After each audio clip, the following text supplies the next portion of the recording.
जय श्री कृष्णा, राधे राधे। आप सबका हमारे चैनल डिवाइन विजन में स्वागत है। मैं आपके सामने हाजिर हूँ एक नई वीडियो के साथ। जैसा कि आप सब लोग जानते हैं, इस साल चैत्र नवरात्रि 9 अप्रैल यानी आज से शुरू हो रहा है। हिंदू धर्म में चैत्र नवरात्रि का पर्व बहुत ही धूमधाम के साथ मनाया जाता है और इस दौरान माँ भगवती के भक्त 9 दिनों तक व्रत रखकर उनकी आराधना करते हैं। नवरात्रि के व्रत को बहुत ही फलदायी भी माना गया है, क्योंकि यदि माँ भगवती अपने भक्तों से प्रसन्न हो जाए तो उनकी सभी मनोकामनाएं पूरी करती हैं।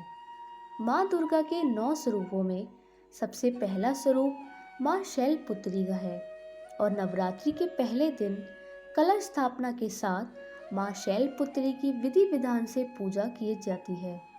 इस दिन पीले रंग के कपड़े पहनना शुभ माना जाता है।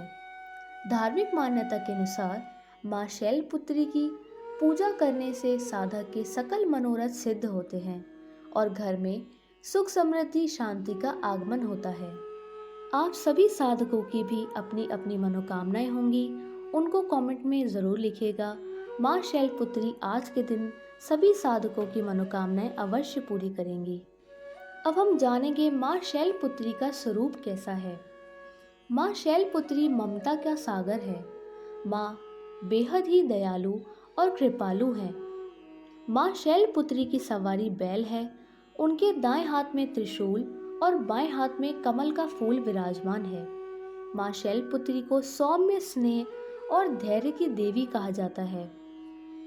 तो चलिए ऐसे में हम अब जान लेते हैं पूजा का शुभ मुहूर्त, माँ शैलपुत्री की पूजा विधि और उनसे जुड़ी माता की कथा।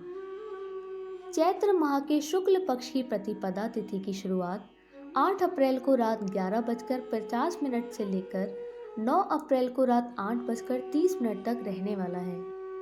घट स्थापना का मुहूर्त सुबह 6:12 से लेकर सुबह 10:23 तक रहने वाला है, जिसकी अवधि 4 घंटे 11 मिनट है। और घट स्थापना अभिजीत मुहूर्त 12 बजकर दोपहर के 12 बजकर से लेकर 12:53 तक रहने वाला है, जिसकी अवधि 50 मिनट है। नवरात्रि के पहले दिन सुबह स्नान आदि कर स्वच्छ वस्त्र धारण करने के बाद मंदिर के पास चौकी लगाएं। एक चौकी पर लाल रंग का कपड़ा बिछाकर कलश स्थापना करें। इसके बाद माता रानी को तिलक लगाएं और फल फूल अर्पित करें। माँ शैलपुत्री का सफ़ेद रंग के फूल अर्पित करना शुभ माना जाता है।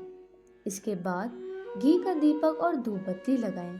फिर दुर्गा चालीसा का पाठ कर लें और आरती जरूर पढ़ें। दिन भर व्रत करने के बाद शाम को पूजा करें और व्रत का पारण कर लें। ध्यान रखें कि नवरात्रि के व्रत में अन्न का सेवन वर्जित माना जाता है। अब हम कथा की ओर चलते हैं। वास्तव में शैलपुत्री अपने पूर्व जन्म में दक्ष की बेटी सती के नाम से अवतरित हुई थी। भगवान शिव से इनका विवाह भी हुआ था, लेकिन इनके पिता ने अपने यहाँ एक महायज्ञ का आयोजन किया। इस यज्ञ में सभी देवताओं को उनके हिस्से का यज्ञ भाग ग्रहण करने के लिए निमंत्रित किया गया, लेकिन दक्ष ने भगवान शिव को आमंत्रित ही नहीं किया। जब इस आयोजन की भनक सती को लगी, तब वो इनमें सम्मिलित होने के लिए बेचैन हो गई। उन्हें पिता की शिवजी के प्रति द्वेष होने की भनक तो थी, पर फिर भी वहां जाने की जिद करने लगी। भगवान महादेव ने प्रयत्न पूर्वक उन्हें बहुत समझाने की चेष्टा की, पर सती नहीं मानी। आखिरकार महादेव को अनुमति देनी पड़ी। दक्ष के यज्ञ में पहुंचकर उन्हें सब कुछ बदला बदला सा लगा। माँ को छोड़कर कोई भी उनके आने से प्रसन्न नहीं था। बहनें उपहास और व्यंग कर रही थी और पिता कटु वचन बोल रहे थे। इस तरह के व्यवहार की सती ने कल्पना भी नहीं की थी। आमतौर पर शिवजी के सामने उपस्थित रहने वाले देवता अपने हिस्से का यज्ञ भाग खुशी से स्वीकृत कर रहे थे। इस तरह से पति को तिरस्कृत होते थे सती को अब असहनीय लगा। उन्हें समझ आया कि आखिर शिवजी यहाँ आने के लिए क्यों मना कर रहे थे। क्रोध और पश्चाताप में सती ने बिना एक क्षण की देरी किए योगाग्नि यानी यज्ञ की अग्नि से देह त्याग कर दिया। भगवान महादेव ने तब उसी क्षण अपने गणों को भेज उस यज्ञ का विध्वंस कर दिया।